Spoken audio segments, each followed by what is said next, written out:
Hi, everyone. Welcome to the first interview session for my project. So, today, what we're going to do is we're going to interview um, my brother. He's a representative from the Thai community, and we're going to be talking about the media portrayals on the perceptions of his Asian identity. So, he's going to be sharing more about his perspectives as a Thai person living in the States, and he would also share more about his personal experiences as an Asian living in both Thailand and the United States as well. So let's just start with, the most simple question.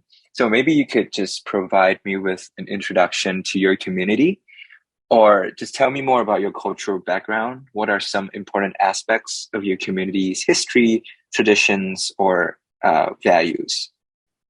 Yeah, sure. It's my pleasure to be here.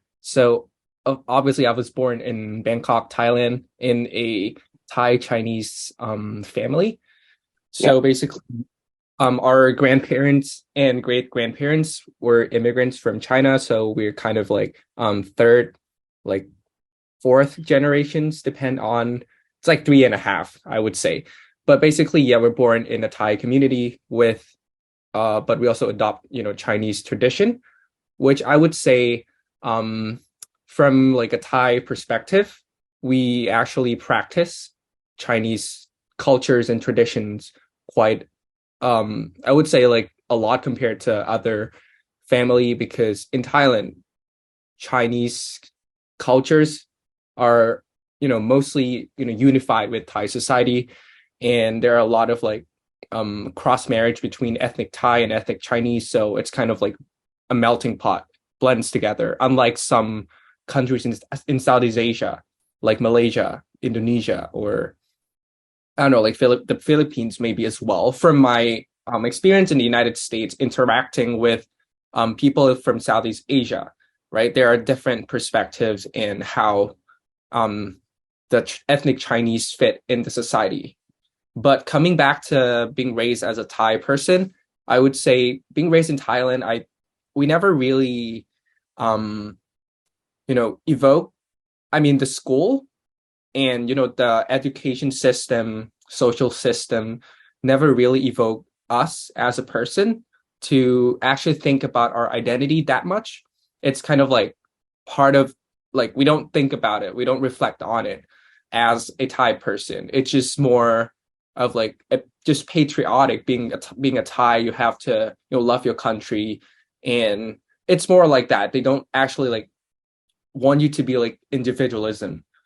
They want you to be a Thai, just a Thai, and what it doesn't matter what cultures you're from, whether you're Chinese, you're Malay, you're I don't know Lao, and there are a lot of like ethnic minorities in Thailand, right? Chinese is like the biggest one, but apparently they don't want you to think that you're part of that. And this is really different from in the United States, where identity is like it's literally everywhere, in workplace, in school, in politics, in you know yeah, literally everything. And that's one of the big differences. In Thailand, at least, I'm not sure about other Asian countries. It's more like a melting pot and they want you to unify. And that's one of the biggest difference that I see between Western culture of individualism and communalism in Asian value, at least from my experience.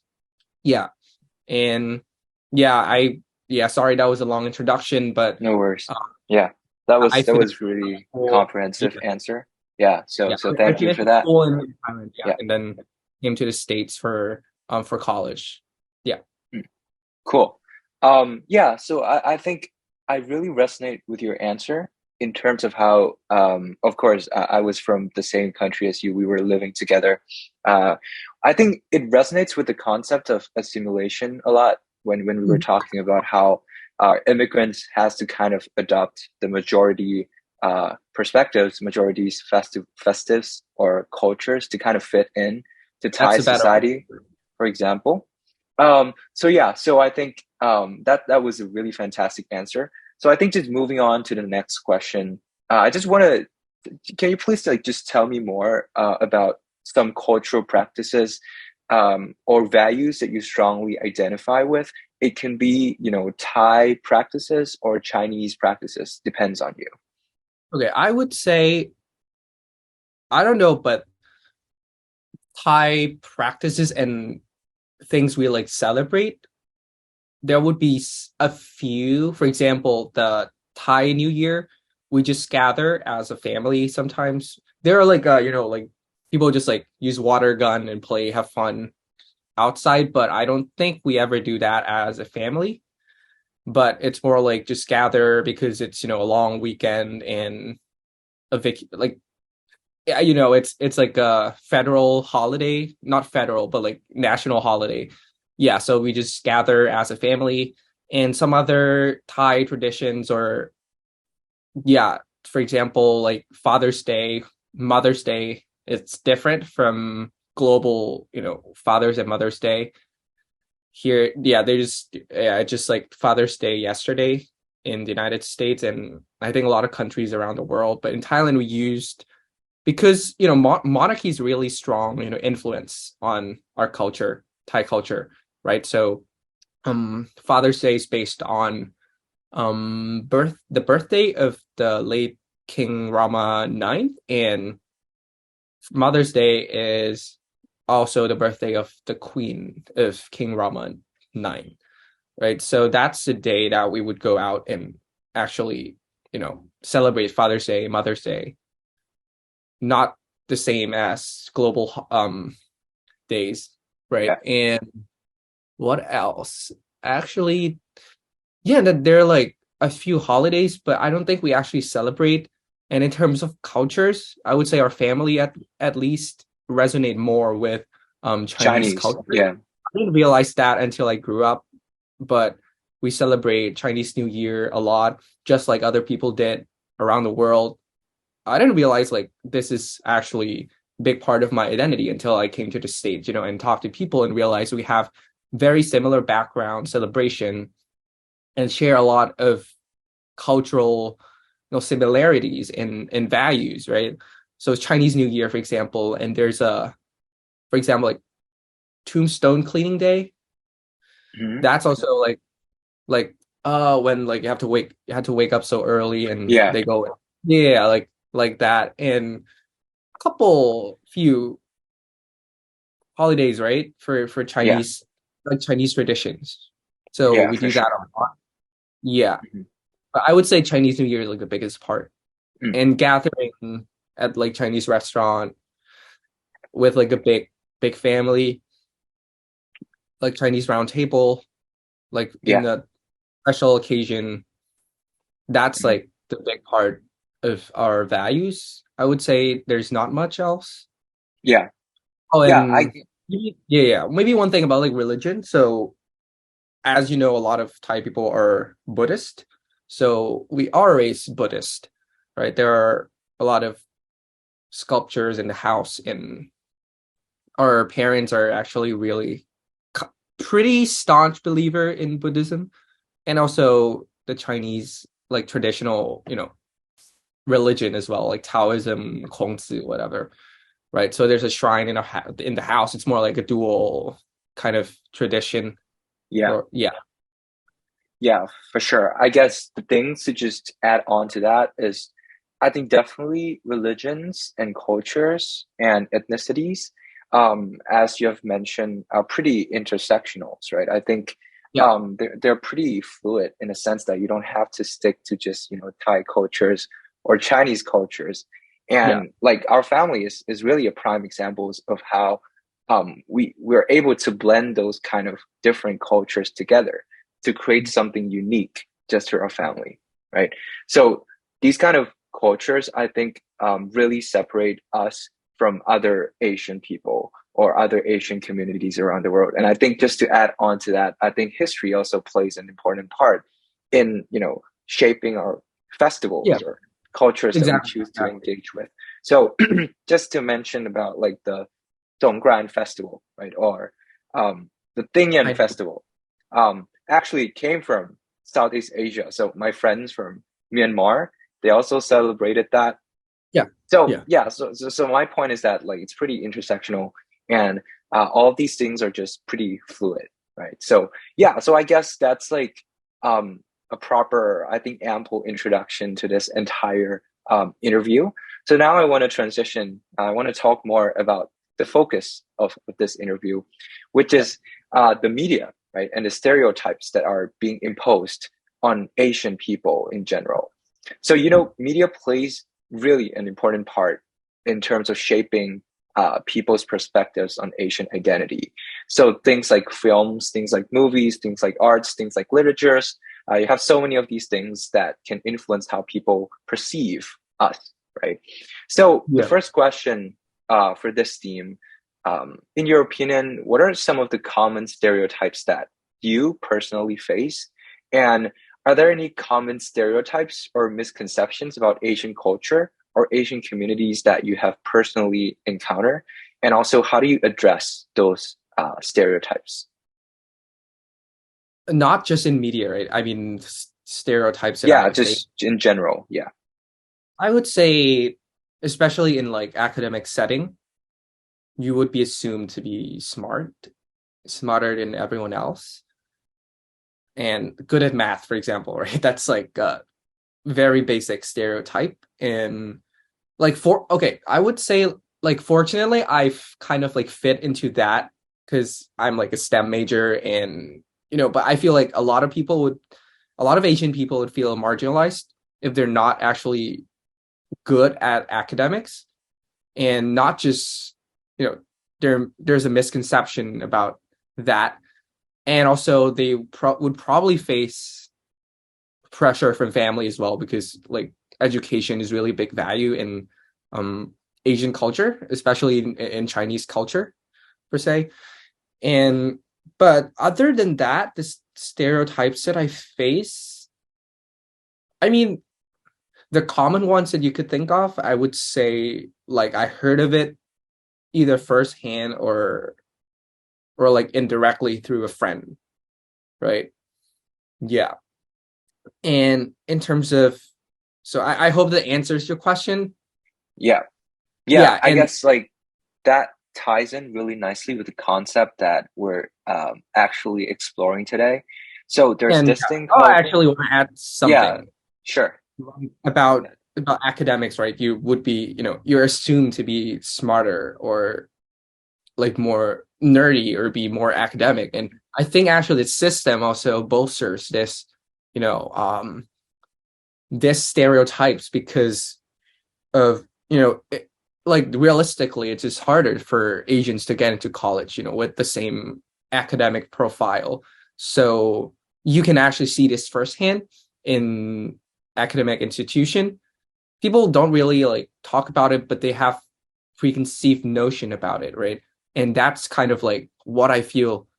There are quite a lot of reverse racism happen, at least at University of Pennsylvania that I go to, especially like within Asian community. I would say if they like talk to each other, you would they like kind of realize that the bar for them are higher. And yeah, it's sometimes it's yeah, you know what I mean. I can't like explain further, but Yeah. there's preconceived notion that Yeah. a lot of times turns out to be true.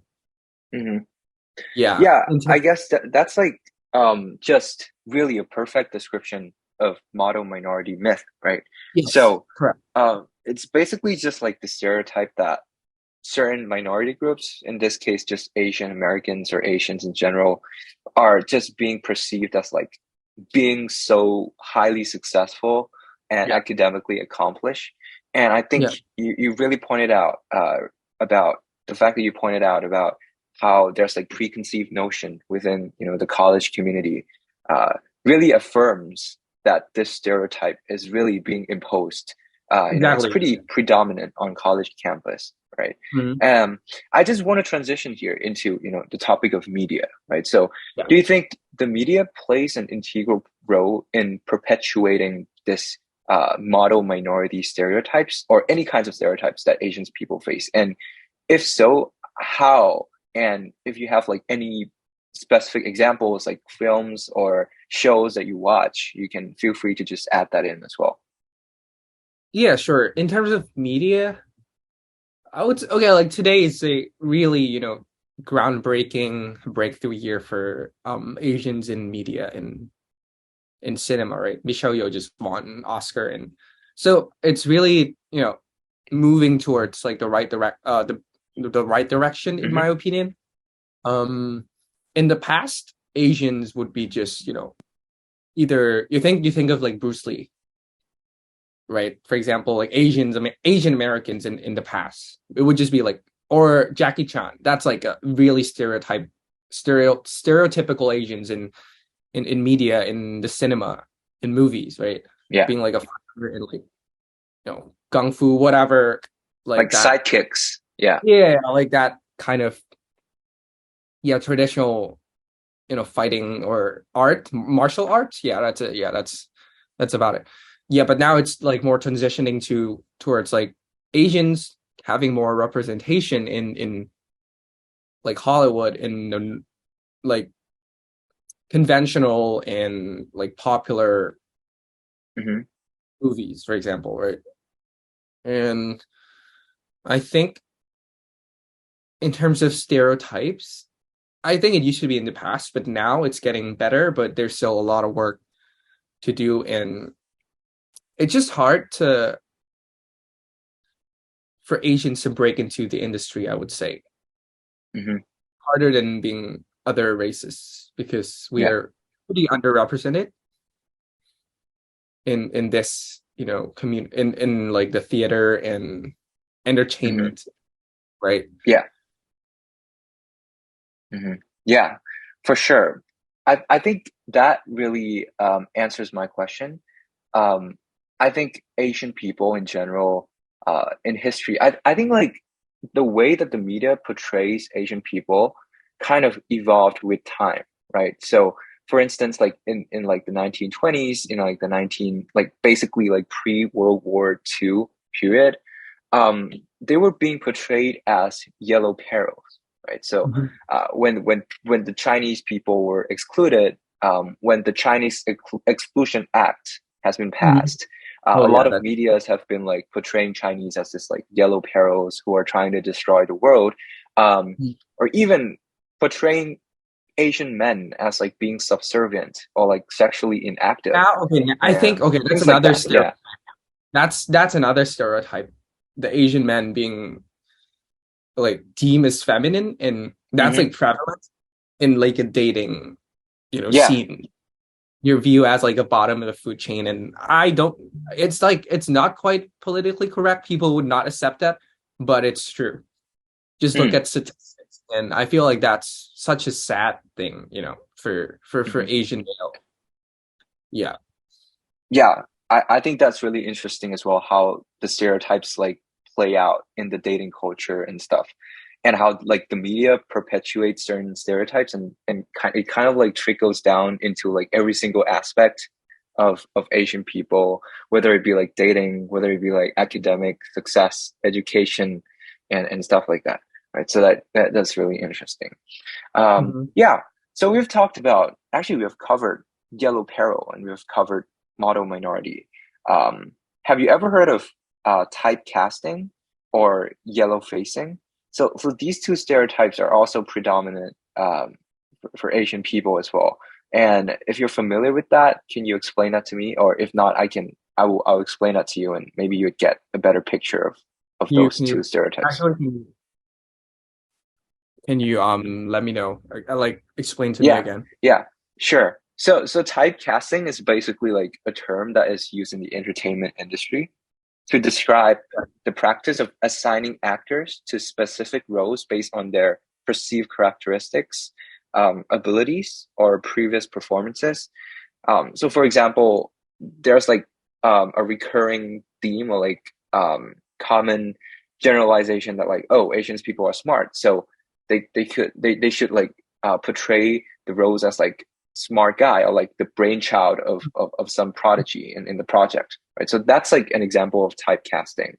And yellow facing is basically a term that is being used to describe a practice where individuals, like basically maybe non-Asian actors, Yeah. artificially kind of alter their appearance to portray Asian characters in a movie. So this can be like, oh, they can use like makeups or prosthetics Yellow or other face. kinds of, That yeah, count? yellow facing. Yeah. I saw So that in yeah. like James Bond movie in the past. Hmm. Yeah, I think Tropic Thunder is one of them. And I think like it's becoming less dominant right now. Yeah, I There has been agree. like progress. This would be Um, deemed as like very racist in like yeah, nowadays. yeah. But I But think, typecasting is yeah, still prevalent, I'm pretty sure. yeah. I think it's like different because in Thailand we're still like not that progressive when it comes to like the entertainment industry and like in terms of representation. It's Um, getting better though, especially with the younger generations. yeah. It's like a step towards the right direction, I would say. Mm. So you Yeah, asked me like my opinion on that, or yeah. Your opinions on that? for Yeah, like you. typecasting, Mm, I think it kind of like perpetuates this stereotypes, right? And I feel like it is okay. Some people might not agree with me on this, but for example, if you want like super smart kids being Asian, like I actually have no problem about it, right? It's like you portrays a good part of our cultures, and that I think that's fine as long as you just don't use everything that's like everyone that's smart and you just like okay they're Asian, right? And that would be so obvious. And hmm if you just like do that in your movie, it would look so obvious that you kind of like just just want like stereotypical Asian in there. And I think there should be a balance, right? But hmm sometimes like, you cannot change. I don't agree with like sometimes movies just like pick actors or actresses from different races from what portrayed in the book. People might not Yeah. agree on that, but I think there should be some kind of balance. Like if something is portrayed in the book or in or like I don't know, like the image people are used to it, right? Like for example, like James Bond, right? British hmm intelligence in the past. I mean, obviously, like they would James Bond would probably be white, and if you take Asian people to become James Bond, it will be so weird, and I don't think hmm it works like logistically as well. Being a British spy Yeah. in like the like in the past, Mm. yeah, it sounds a little odd to me. hmm So typecasting, if you use it excessively, it's really bad. It perpetuates the stereotypes, but sometimes you need someone that's suitable for the role, hmm matches the role, and Yeah. yeah, it makes your movies more realistic. Mm. Yeah. I think also you brought up a really good point about whitewashing, right? Because there are like on just on top of my head, like there's like Yeah. movies like the Matt Damon movie. Like I had a time to watch it the other day. It's like it's called like The Great Wall. So basically, it's like from I think I so he's like a white actor who was like portraying the Asian actor in China, and that's like really. Ghost in the Shell, right? Scarlett Johansson was portraying this Uh-huh. Japanese anime uh character.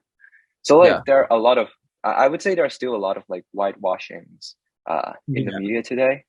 And also like I think whitewashing also gives rise to this concept of like white savior uh where like oh okay like there are certain Yeah. problems in the character like in the movie and at the end of the day there's like this white guy came in and then saved the day. We've seen Yeah. this a lot. Yeah. One movie I could think of is The Last Samurai Yeah, by yeah, Tom. yeah. That's like Uh-huh. a big. For sure. Yeah. Like Yeah. it's fun to bring in white people, but um, I mean, it was fun though. I like the movie, hmm like, there's no like Asian people being a savior, right? It's that would not Yeah. happen. Or That would like not. uh-huh. or like 47 Ronin, like the Keanu Reeves uh Exactly. movie. Okay, but to be It's fair, like, he's Asian though. He's like half oh like yeah. He's like, a yeah, little Chinese, fair but enough. I think that's pretty fair. Hmm. Yeah. Yeah. Um, yeah, I guess we covered a great deal in terms of the media. So right now, I think I would just transition into your own personal experiences, right? Yeah, sure. Um, so I think you mentioned Michelle Yeoh just now. I think I know you're a huge fan of Everything Everywhere All at Once. I think that's also one of the movies that really broke the stereotypes of Asian people. And there's like a lot of messages about Asian cultures that are being conveyed in that movie. So Yep. maybe like just to start this off, like maybe just give me like an example of an Asian character, like any Asian characters in movies or films that you can identify with that you feel they challenge or break away from the stereotypes that we just discussed. And how did these all portrayals make you feel? Um, Asian. I see. Okay. Hmm. This is really a little random, but I was watching Industry. It's like investment Uh-huh. banking Yeah, I series know that one. in Yeah, London. And there's yeah. a managing director guy played Uh-huh. by Ken Leong, I think. Yeah, Ken Long, yeah. Yeah, he's a Eric, he's like Eric, right? If I yeah, remember. Eric. Yeah. Yes. So I think that really kind of breaks the stereotypes that there's a bamboo ceiling, and Uh-huh. Yeah. you can't. It's hard to become successful and go up to managerial role. Mm-hmm. But yeah, because but that movie actually, I like him a lot as like being ambitious and really breaks his stereotypes. Mm-hmm. He doesn't have that much of like very Asian portrayal Yeah. from the producer. He even has, I'm not sure, he definitely has non-Asian wife and Mm-hmm. doesn't talk about his identity that much. It's like you're like part of the workforce, you're part of the firm, and you just work Mm-hmm. your ass off, right? Yeah. And probably just one. I think there was one scene Mm-hmm. that he mentioned about his like past, Mm-hmm. that like his like old boss used to make fun of him being like Asian or like immigrants or Yeah. something like that. I don't remember. But he proved himself that he can be successful. Mm. And I Yeah. actually see that being like it's a great now it's I think it's a great progress for Asians in the workforce, right? Because if you think about Asian Americans in general, a lot of them are first generation, second generations. A lot of my Mm-hmm. Asian American friends, their parents are immigrants, right? So they're kind of technically first generation. Yeah. Yeah, and their parents, just like moving countries in general is really hard, and it's hard to like go through become the top, right? Mm-hmm. A lot of them have good career, right? But it's not that a lot of them become really successful, Yeah. and that's why people think Asians are still like, very underrepresented in Mm-hmm. like managerial positions. Yeah. But now that a lot of Asians enter workforce, despite having affirmative action or diversity recruiting, still there are so many Asians in the workforce, despite being Mm-hmm. at like some disadvantage. So you actually Yeah. get like the crops, and I'm pretty confident that in like a 10 years or 20 years time, there's going to be a lot of Asians at the top. Mm-hmm. And yeah, I'm actually that's like a great position to be in, Mm-hmm. in the US. Mm-hmm. Yeah.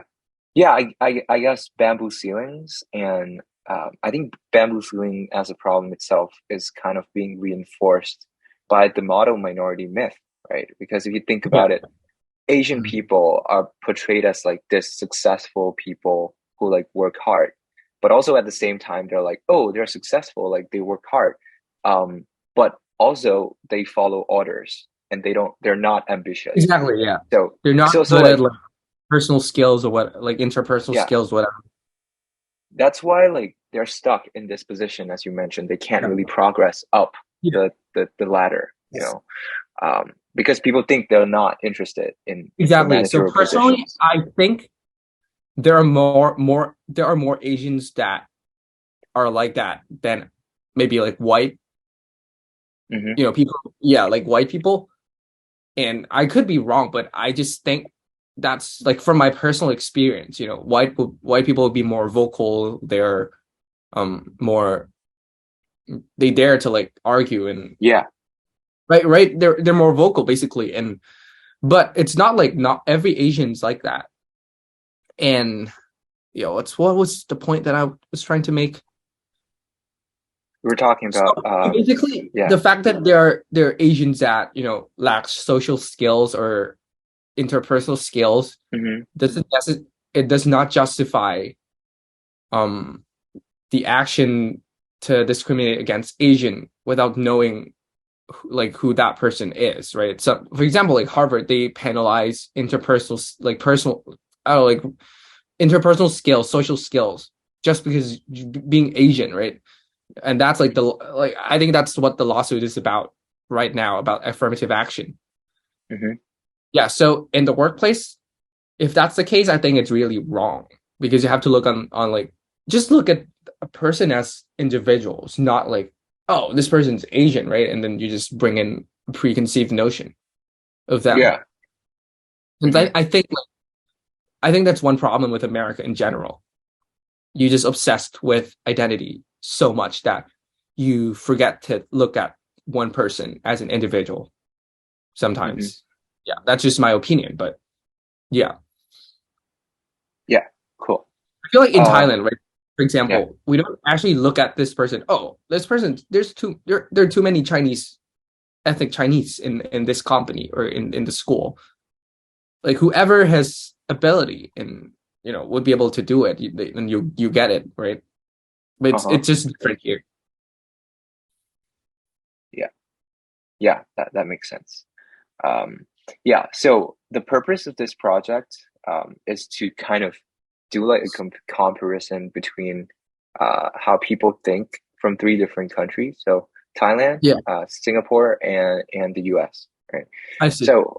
So how do you think the concepts of all of these stereotypes that we've talked about are perceived and represented differently in the media across these countries? So just to break down and simplify the question, in other words, how do you think a Singaporean Hmm. perceive these stereotypes differently from Thai people or Asian Americans, for example? Oh, like the thing we talked about. Yeah, yeah, I feel like in general, Singaporean community is really diverse. yeah.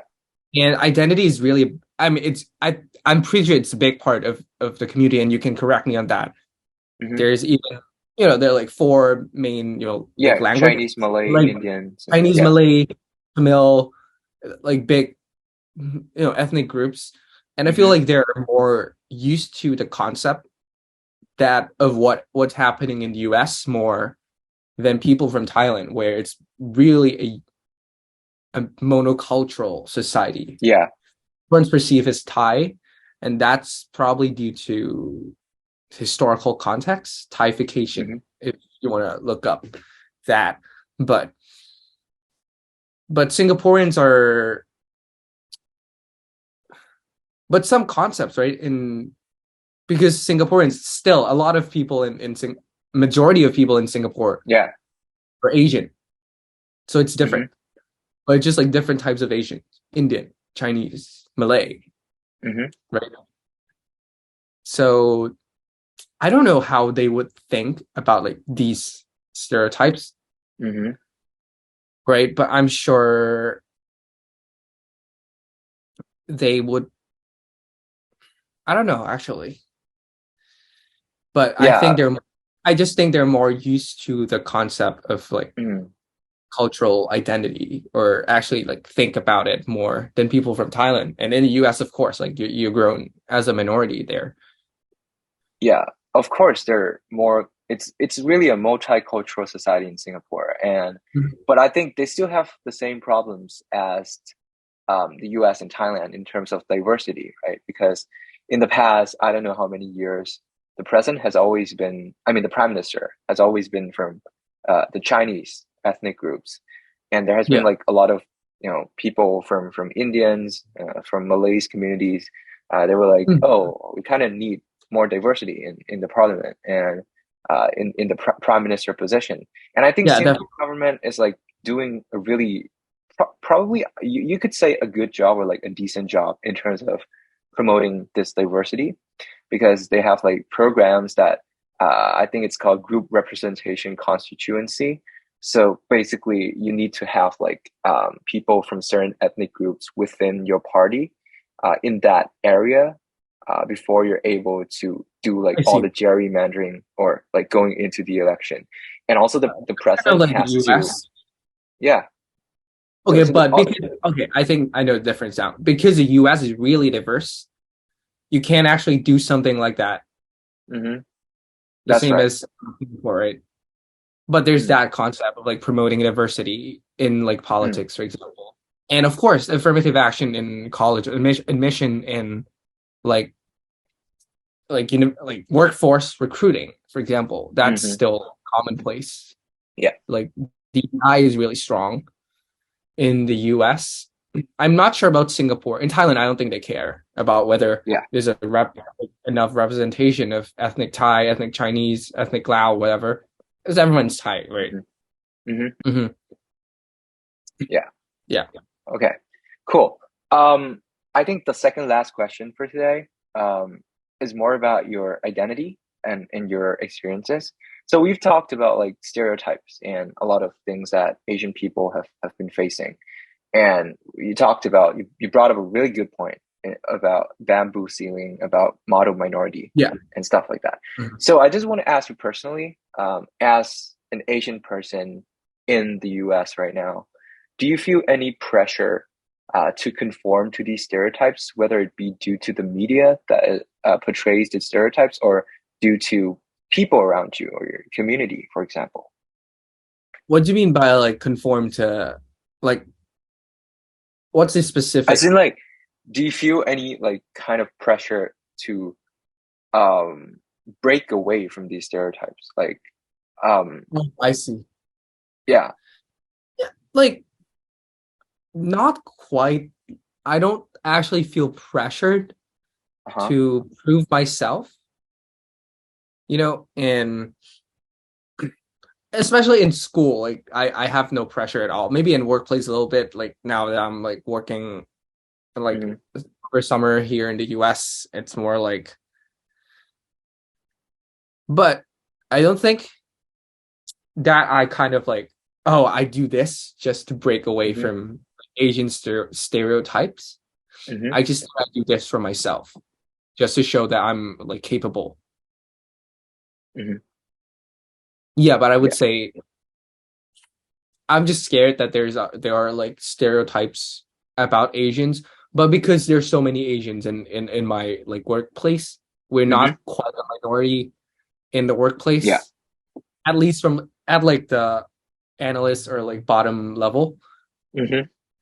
right? So like I just feel like I feel pretty at home and normal. That's good.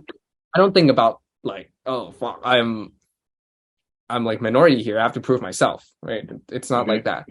But I'm pretty sure like Okay.